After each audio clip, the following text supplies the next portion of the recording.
바른 자세 인사. 네, 반갑습니다. 어제 그 한강교당에서 청년 성립업회가 있었는데 제가 어제 출연했거든요. 보신 분들 있으시죠? 네. 멋있었어요, 제가? 네. 예, 우리 교도님들께서 응원의 말씀도 많이 해주시고 그래서 제가 막 힘이 나더라고요. 그게 우리가 프라이드라는 말 쓰잖아요. 프라이드. 나의 자긍심이라고 하는 것이 우리 교도님들에게도 그 프라이드, 교당에서 프라이드가 뭘까? 그래도 교무님이 멋지게 보이면은 프라이드가 좀 생기지 않나요? 네, 어쨌든 감사 드리고요. 뭐 어제 이제 그 못다한 얘기 중에 간단하게만 잠깐만 말씀드리면 저는 이제 우리 원불교의 성리가 이름을 지으면 일원성리 그렇게 저는 생각을 하고 있어요. 성리가 별다른 것이 아니라 우리가 아주 익숙한 일원상의 진리 그 자리가 바로 이제 일원성리라고 하는 것이고 또 하나는 우리 원불교의 성리는 단적으로 단어를 표현하면 진공묘유성리예요. 진공묘유라고 하는 이 단어에 원불교의 성리 공부가 함축되어 있습니다. 그리고 또 하나를 얘기한다면 일상성리예요. 일상성리. 그래서 성리가 막 뜬구름 잡는 것이 아니라 우리의 일상에서 특히나 우리 교법적으로 얘기하면 일상수행의 요법을 내가 생활 속에서 실천하면 그것이 성리 생활하는 겁니다. 그러죠? 그래서 일원성리, 진공묘유성리, 그다음에 일상성리 이것만 딱 잡고 있으면 성리 공부가 그렇게 뭐 어렵거나 고준하거나 특별한 사람만이 하는 것이 아니라 우리 원불교인이라면 누구나 다 성리 공부를 할 수가 있다. 그런 자신감이 드시리라고 생각을 합니다. 그래서 오늘 말씀드리는 일원상의 진리장도 우리가 일원상의 진리를 공부하지만 이것이 바로 성리 공부를 하는 겁니다. 예. 그래서 오늘 함께 하실 부분은 공정영리의 광명을 따라 대소유무의 분별이 나타나서 선악업보에 차별이 생겨나며 언어명상이 완연하여 시방삼계가 장중에 한 구슬같이 드러나고 여기까지 말씀을 드리겠습니다. 지난주에 한 것을 잠깐 말씀을 드리면 지난주에는 없는 자리, 차별이 없고 동공한 자리, 끊어진 자리 전체적으로 보면 이것을 이론의 진공체를 설명한 것이다 그렇게 이야기를 할 수가 있어요.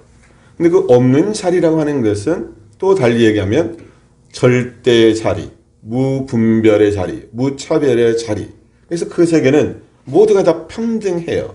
너와 나가 다 평등하고 부처예요.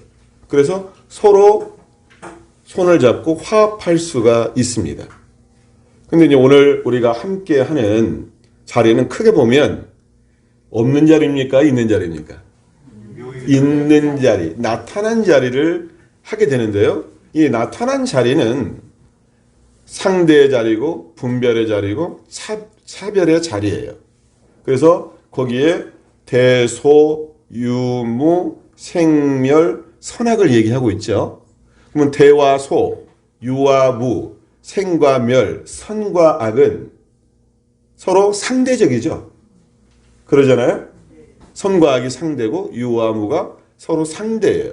그래서 있는 자리 나타난 현상의 세계에는 이러한 분별의 세계가 펼쳐져 있습니다. 그것을 우리는 크게 현상이라고 얘기하고 대종사님께서 사리연구에서 대소유무로 말씀하셨는데 대소유무 중에 이 나타난 자리는 어떤 자리가 될까요? 예, 소자리가 되죠. 형형색색으로 나타난 자리라고 했기 때문에 이 자리는 소자리가 되고 진공과 묘유로 말했을 때는 여기는 묘유 자리가 됩니다. 자, 이것을 알고 우리가 함께 공부를 해보겠습니다. 첫 시작이 공정영지의 광명을 따라 이렇게 되어 있죠. 근데 이 공정영지의 광명이라고 하는 것이 우리가 진리를 인식하는 데 있어서나 우리가 마음 공부하는 수행에 있어서나 매우 핵심이 되는 이게 단어입니다. 그리고 저 개인적으로 다른 우리 원불교 용어 중에 용어 참 멋지고 진짜 마음에 와 닿고 제가 참 이 단어를 통해서 많은 깨달음을 얻는 단어들이 많이 있지만 그 중에서 제가 가장 어쩌면 최애라고 하죠. 요즘 말 표현으로 가장 내가 좋아하는 단어가 뭐냐면은 공정영지의 광명이라는 단어입니다. 그러니까 진리를 표현하는 데 있어서 이만큼 매력적으로 또는 사실적으로 표현한 단어가 있을까 그런 생각이 드는 거예요. 자, 우리 교수님들 저를 보시고요. 자, 공정영지 광명이 어디에 있어요? 내 마음 속에 있어요? 지금 현재 공정영지 광명이 어디에 있어요? 내 자성에 있어요? 지금 이 자리에서 공정영지 광명이 어디 있어요?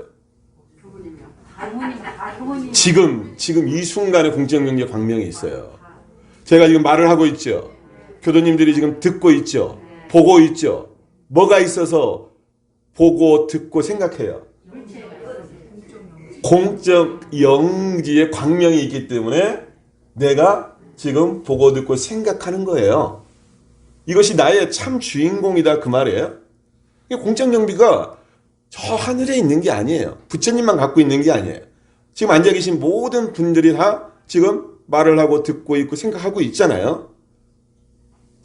그래서 공적과 영지가 우리 안에 내 안에 내가 원래 가지고 있는 나의 보물이에요. 내가 가지고 있는 나의 진리예요.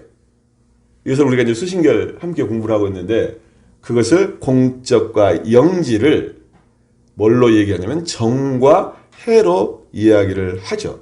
근데 공적과 영지가 두 개가 관련이 공적이 따로 있고 영지가 따로 있다라고 잘못하면 착각할 수가 있어요. 그런데 공적과 영지는 한 몸입니다. 그런데 공적한 면이 있고 영지한 면이 있다는 이야기예요. 그래서 나의 본래 마음자리, 지금 내가 지금 신령스럽게 아는 것은 뭐의 바탕에 있냐면 텅 비어 고요한 것의 바탕에 있어요. 그래서 찾아 들어가면 뭐가 있어요? 없어요? 없어요. 텅 비어 고요한 자리가 딱 그 속에 찾아 들어가면 아무것도 없는 자리가 있어요. 그런데 그 없는 자리에서 뭐가 나와요? 신령스럽게 아는 영지가 딱 나오는 거거든요. 그래서 공적과 영지가 서로 한 몸이다.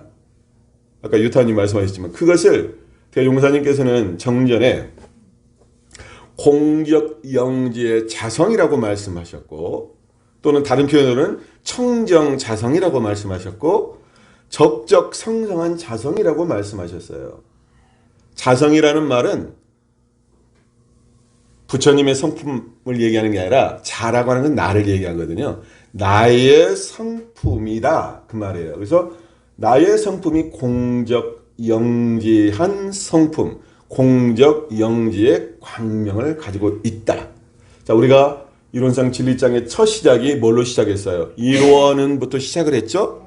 그것을 달리 말씀을 드리면 일원의 모습이 어떻다라는 걸까요? 그러면 공적 영지하다. 공적 영지의 광명이 바로 저 일원이다. 그렇게 아시면 돼요.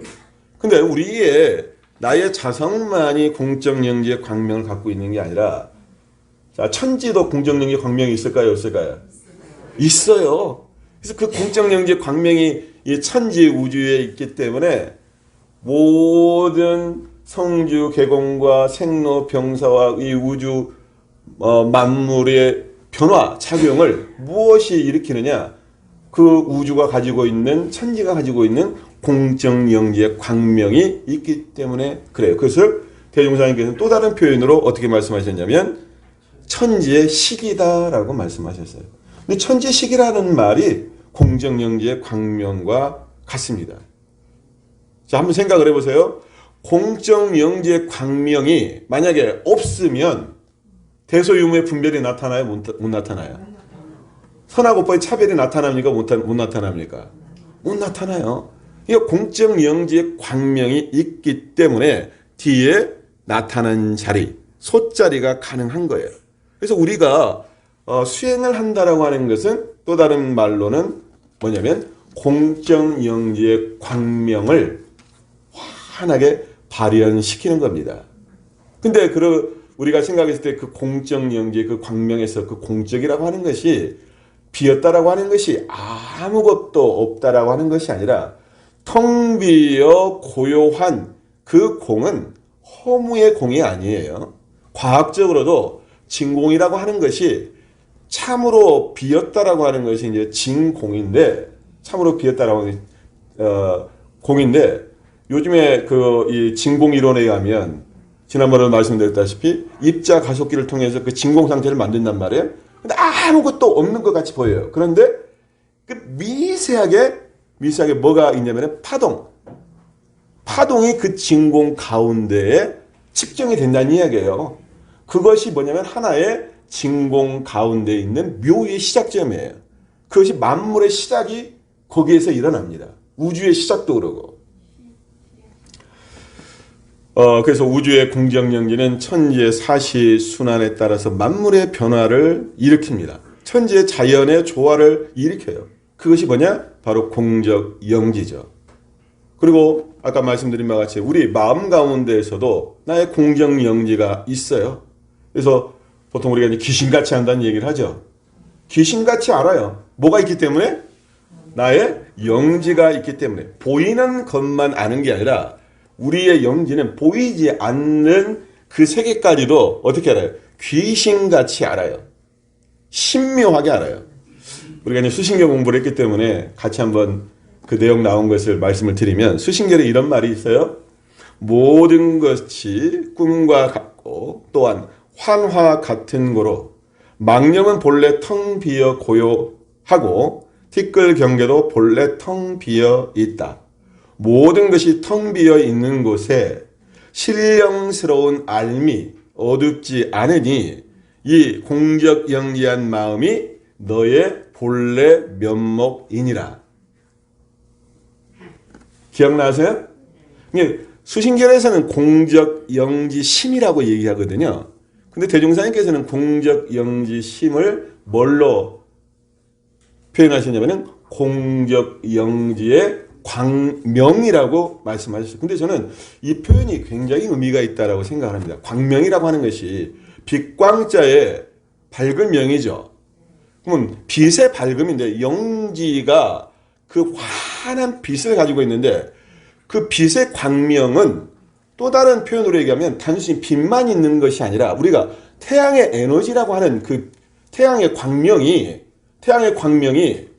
그것이 에너지가 모든 것을 살릴 수 있는 위력을 가지고 있죠. 환하게 비치는 것만 광명이 아니에요. 그 빛이 있기 때문에 그 빛이 갖고 있는 무한한 위력이 있어요. 그렇습니까? 안 그렇습니까? 우리가 살아간다라고 하는 것은 태양의 빛이 없으면 우리 인류는 존재할 수가 없어요.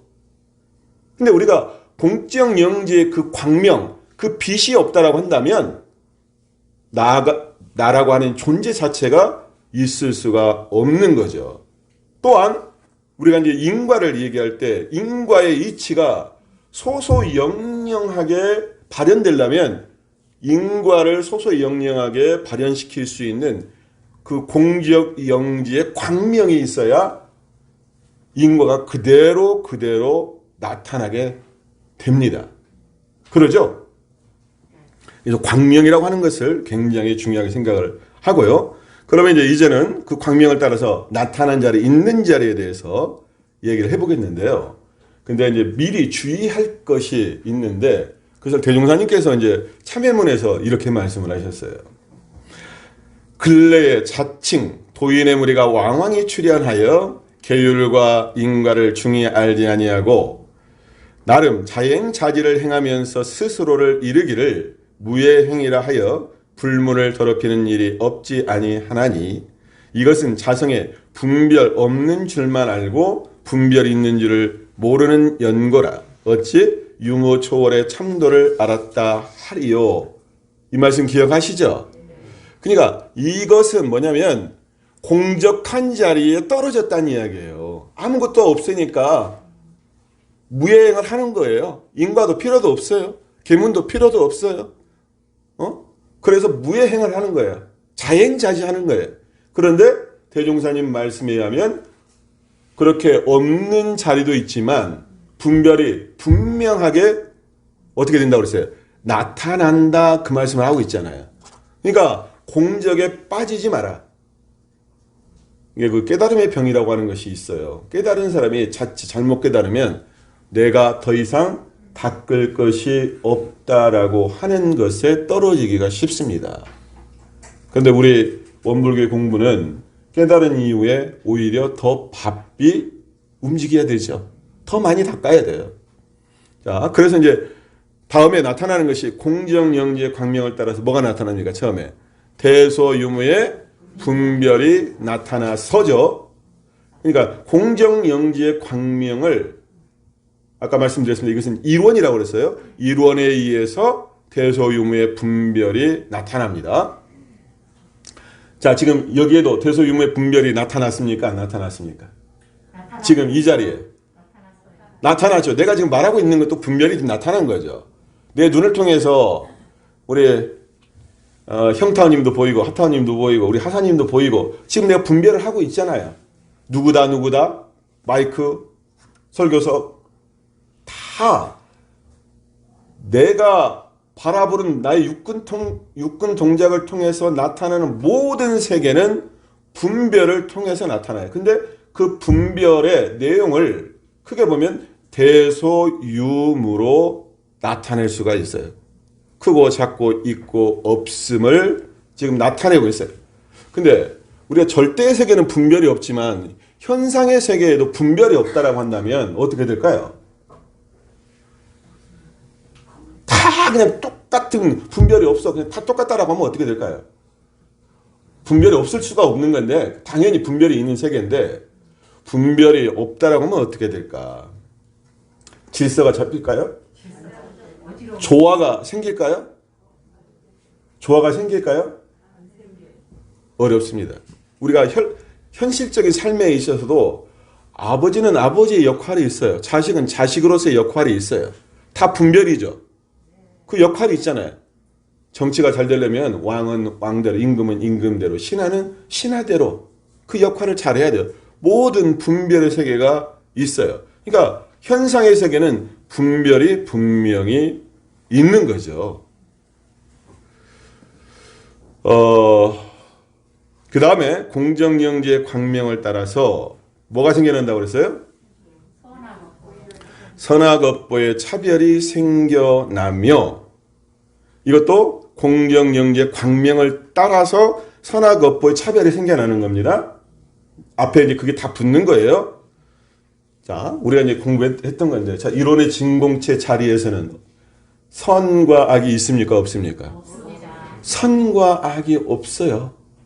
예, 12선악, 모든 염정미추가 다 끊어진 자리가 저 이론의 진공체, 공적의 자리예요. 텅 빈 자리예요. 그런데 나타난 자리, 공적 영지의 광명을 따라서 대소유무의 분별이 나타나면, 분별이 생기면 거기에 따라서 선악업보가 분명하죠. 다시 말하면 내가 콩을 심으면 콩을 심은 것이 나타나고 팥을 심으면 팥 심은 것이 그대로 나타나잖아요. 내가 지으면 지은 대로 그대로 받게 되는 것이 소소영영하게 그대로 나타나잖아요. 만약에 우리 인간의 삶에 선악업보의 차별이 없게 되면 어떻게 될까요? 선악업보의 차별이 없다라고 하는 것은 인과가 없다는 얘기거든요. 그럼 뭐할로 복을 지어? 에? 뭐할로 좋은 일 해요? 인과가 없는데 그냥 하고 싶은 대로 하지. 소소영영하게 인과의 차별이 생겨납니다. 만약에 악을 지었는데 내가 복을 받아. 그리고 선을 지었는데 죄를 받아. 그러면 누가 선을 행하고 누가 복을 지으려고 하겠어요? 그런데 우리는 소소영영하게 일어나는 선악업보의 차별이 생겨나는 그 진리를 확실히 알기 때문에 어떻게 하는 거예요? 인과를 믿고 내가 인과를 행할 수가 있는 겁니다. 다음에 공정영재 광명을 따라 뭐가 나타나요? 언어명상이 완연하여 시방삼계가 장중에 한 구슬같이 드러나고, 그렇게 되어 있죠. 이것도 뭐가 걸려 있어요? 공정영재 광명을 따라 언어명상이 완연하다라고 그랬어요. 완연하다라고 하는 것은 그대로, 그 모습 그대로 나타난다, 드러난다는 이야기예요. 그 모습 그대로가 나타나요. 예. 우리가 언어 명상을 통해서 나타난 자리를 보면 그대로 나타나기 때문에 분명하게 맞게 써야 돼요. 지금도 언어 명상이 완연하게 지금 드러나고 있잖아요. 내가 지금 말을 하고 있는 것, 그럼 지금 듣고 있는 것도 언어 또는 이름 또 모양, 이 꼴이 그대로 다 그대로 완연하게 펼쳐져 있잖아요. 언어 명상이. 그래서 각각의 이름, 이게 무엇을 통해서 언어 명상이 완연해지는가? 그것은 공정영지의 광명을 따라서 완연해진다. 그 교도님들도 많이 이제 들어보셨지만 그 김춘수의 꽃이라는 시가 있죠. 내가 그의 이름을 불러주기 전에는 그는 다만 하나의 몸짓에 지나지 않았다. 내가 그의 이름을 불러주었을 때 그는 나에게로 와서 꽃이 되었다. 아주 멋진 표현인데, 제가 또 사람을 보고 어이 내지는 여기요 하는 것보다 그 사람의 이름을 불러줬을 때 듣는 사람이 어때요? 좋아하는 거거든. 하타원이 웃으면서 하면은 하타원님이 안 좋아요? 알았어요.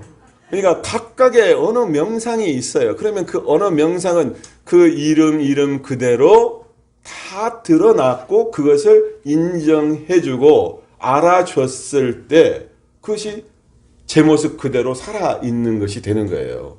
있는 그대로. 그래서 이 세상은 모양도 각각이고 이름도 다 각기 다 달라요.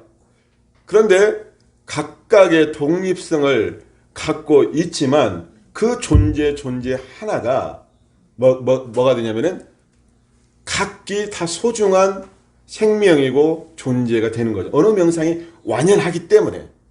그러죠? 그 다음에 이제 되어 있는 것이 시방삼계가 장중에 한 구슬같이 드러나고 이렇게 되어 있는데, 지금 나눴어요. 아까 공정영지 언어 명상이 완연하여 시방삼계가 장중에 한 구슬같이 드러나는 것이 한 문장인데, 시방삼계가 한 장중에 한 구슬같이 드러난다는 얘기는 무슨 뜻일까요? 네? 온 세계가.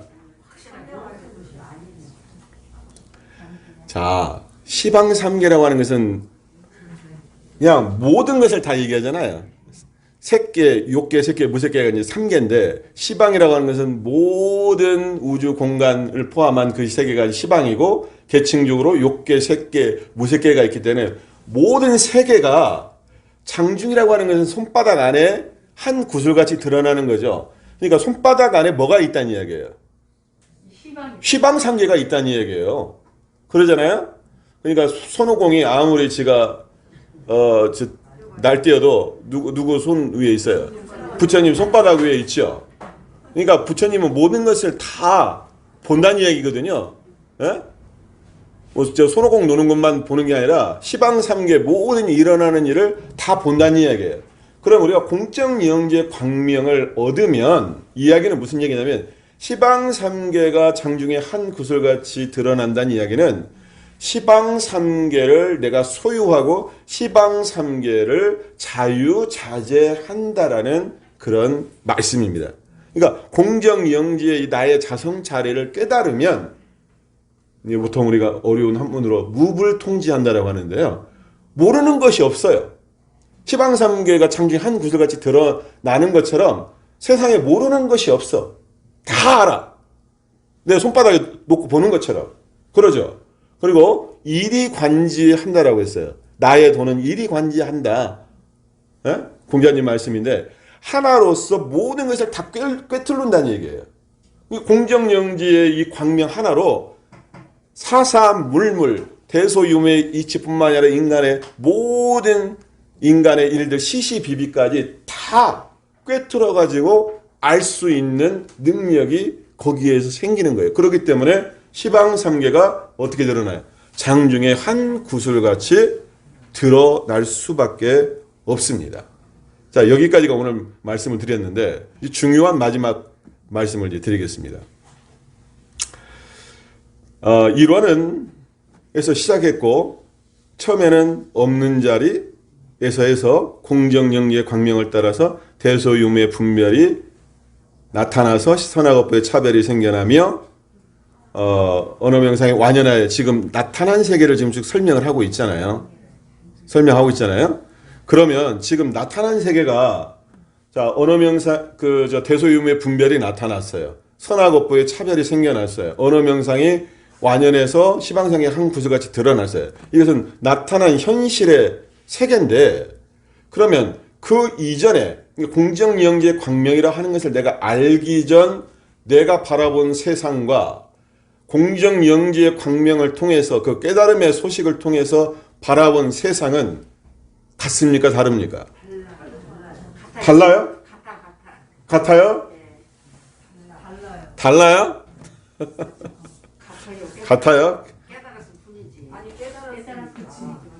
깨달았으니까 그 유명한 이제 불교의 그 저 선구가 있는데 산은 산이요, 물은 물이로다. 여기 그 조계종 성철 종정이 그 조계종 종정이 취임하면서 그 취임 법으로 내놓은 것이 산은 산이요, 물은 물이로다. 그래가지고 산은 산이요, 물은 물이로다. 이거 모르는 사람이 아무도 없어요. 다 알아, 다 들어봤어요. 그런데 원래 이제 이 말은 그 성철 스님이 처음에 한 것이 아니라 중국 당나라 때 이제 황벽 시운 선사라는 사람이 이 이야기를 했어요. 그런데 이것이 원문의 전체가 아니라 이 본문의 의미는 단계가 있습니다. 처음에는 산은 산이요, 물은 물이로다. 이것이 1단계고 그 다음에 2단계는 산은 산이 아니고 물은 물이 아니다. 이것이 2단계고 3단계는 산은 산이요, 물은 물이로다. 이것이 3단계예요. 그러면 1단계와 3단계는 표현은 똑같죠. 산은 산이요, 물은 물이로다. 뒤에도 산은 산이요, 물은 물이로다. 그러면 1단계의 산과 산, 물은 물과 3단계의 산, 물이 같습니까? 다릅니까? 달라요. 달라요.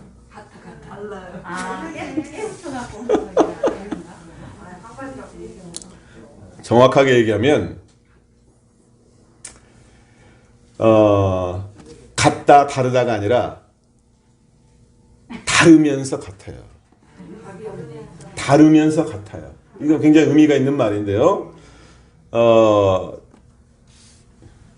쉽게 말하면 내가 공정영지의 광명을 통해서 깨달음을 잊기 전에 바라본 세계는 그냥 차별의 세계고 분별의 세계예요. 아, 이건 산이구나. 이것은 물이구나. 분명히 구분은 하죠. 구분을 하죠. 그런데 이 산과 산이 아니고 물이 아니다라고 하는 이 산시 비산, 수시 비수 이 단계를 알면 어디에 들어갔다 나오는 것이 되냐면 절대 세계, 공적의 세계에 들어갔다 나오는 것이 돼요. 근데 그 세계를 들어갔다 나오지 않으면 그 사람은 아무리 처음에 산은 산이요 물은 물로 보다 하더라도 차별의 세계에서 분별의 세계에서 항상 산은 산과 물은 물을 볼 뿐이에요. 그런데 그 세계를 갔다 나온 사람은 산을 보되 산이 아닌 그 산을 보는 거고 물이 아닌 그 물을 내가 보는 거예요. 이 차원이 다른 겁니다. 그러니까 현상 나타난 모습은 똑같은 산과 물로 같아요. 그런데 내용적으로 질적으로는 어때요? 다른 거죠. 그것을 우리 이제 대중사님께서 말씀하신 개송에서 자 유는 무로 무는 유로 말씀하셨죠? 돌고 돌아 지극하면 그 지극의 경지가 되면 뭐가 돼요? 유와 무가 어떻게 돼요? 구공이 되는 거예요. 텅 비어 아무것도 없어요. 근데 구공의 세계와 유와 무에서의 무가 같아요? 달라요? 같이 가요, 같이. 에이, 달라요. 현실에 있고 없다는 분별에 있어서의 유와 무를 얘기하는 거예요. 있다 없다. 그런데 구공이라고 하는 것은 지극하면 유와 무가 구공한 거예요. 유라고도 할 수도 없고 무라고도 할 수 없는 구공의 자리에서 가면 나중에 구족이라고 하는 것은 구공을 통해서 바라본 세계는 똑같은 있는 것 없는 것 남자 여자지만 달리 보이는 거예요. 우리 교도님 생각을 해보세요. 우리가 대각교교의 달에서 봤을 때 내가 한 마음이 열린 사람은 한 마음이 공적영지한 그 마음을 열린 사람은 보더라도 똑같은 모습이에요. 똑같은 남자와 여자의 모습이에요. 똑같은 사람으로 보여요. 그런데 예전에 봤던 그 사람으로 보이는 게 아니란 얘기죠. 내가 바라보는 세계가 완전히 은혜이고 부처로 바라보는 세계가 된다는 얘기예요. 그래서 나중에 산은 산이요 물은 물이다라고 하는 것은 모든 일체 만물이 뭘로 보인다는 얘기예요. 부처로 보인다. 이 얘기가 됩니다. 근데 우리가 하나 더 중요하게 생각할 것은 뭐냐면 자, 산은 산이요 물은 물이죠. 그런데 여기에 하나를 더 붙여야 돼요. 다음에 우리가 진공묘유에 좋아하는 우주만유를 통하여 무시관급에 은연자재하는 것이 곧 이론상의 진리니라 이때 이제 해당되는 내용인데 자, 산은 산이고 물은 물이지만 산이 그대로 있고 물은 그대로 있습니까? 어떻게 돼요? 산은 푸르고 물은 흘러가요. 그래서 뭐라고 하냐면 청산 유수라고 해요. 그래야 산이 산이 되는 것이고 물이 되는 거예요. 어려운 거예요? 산이 그대로 있으면 산이 아니야. 물이 그대로 있으면 물이 아니야. 산은 풀어야 되고 물은 흘러가야 돼. 청산유수가 되었을 때 진리가 생생약동하게 움직이는 거예요. 내가 바로 그냥 목석같이 되어 있는 나의 모습이 부처가 아니라 내가 뭐가 되는 거예요? 살아있는 부처, 활불이 되어야 되는 거예요. 그래서 공적영리의 광명을 따라서 대소유무의 분별이 나타나서 선악업부의 차별이 생겨나며 언어명상이 완연하여 시방상계가 장중의 한 구슬같이 드러나고 모든 이 나타난 현상세계, 세계는 공정영지의 광명을 따라서 나타난 세계이기 때문에 바로 모두가 다 부처님이 되는 그러한 세계라고 할 수가 있습니다. 오늘 여기까지 하고 이제 제가 대각개교절 잠깐만요. 대각개교절 기념식 때 마지막 진공묘에 좋아하는 이 부분을 말씀을 드리면서 이 이론상의 진리장을 말씀드리려고 그래요. 청타원님 말씀하세요. 네, 저는 산은 산이요 물은 물이라면 저 나름대로 거기다 자꾸도 섞지 않고 그 사람을 보면 그 사람 그냥 그대로 보고 산은 그대로 보고 물도 그대로 본다. 뭘 섞이지 않고 저는 그렇게 생각했어요. 이게 잘하시고 그러면 그대로 본 거예요. 그것도 맞는가요? 예, 그것은 내가 그대로 본다라고 하는 것은 나의 마음이 청정한 한 마음이 돼서 그렇게 본다는 얘기거든요. 예. 그렇게 생각을 하고 여기 왔어요. 그렇게 보는 것이 바람직합니다. 네. 자, 오늘 여기까지 마치겠습니다. 함께 해주셔서 감사합니다.